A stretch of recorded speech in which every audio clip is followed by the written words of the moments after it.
In a first-of-its-kind trial, a climate action case has made its way to a state court in the U.S., and it's being led by a group of young people in Montana. The group, aged 5 to 22, is arguing for their right to a clean and healthy environment as guaranteed by the state's constitution.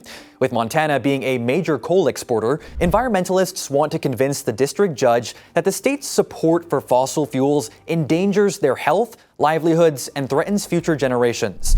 This is a story we're covering in part because it was flagged as a media miss by the right, meaning news outlets that lean conservative are underreporting it, as you can see here on our media miss tool. The story is getting most of its coverage on left and center-oriented news outlets. Given that such a case could very well have lasting implications, we're choosing to cover it so you get access to the narratives one side may neglect. Head to straightarrownews.com and use our media miss tool for yourself. A lawyer representing the state is making the case that Montana produces minuscule emissions with its population of just over 1 million people.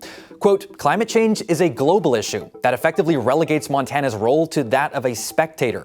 Meanwhile, one of the teens fighting the state says the air quality is becoming so unhealthy that it's now a defining experience. Quote, it's not pleasant. It's so uncomfortable as you're breathing deeper and deeper. Experts for the state are expected to counter that climate extremes have existed for centuries, according to the AP.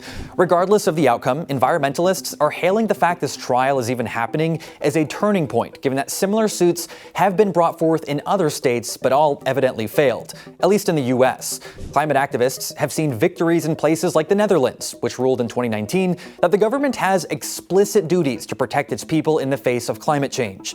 Meanwhile, activists like Greta Thunberg have risen to global prominence, inspiring climate strikes in other places across Europe, while drawing criticism from those who see her actions as performative and extreme.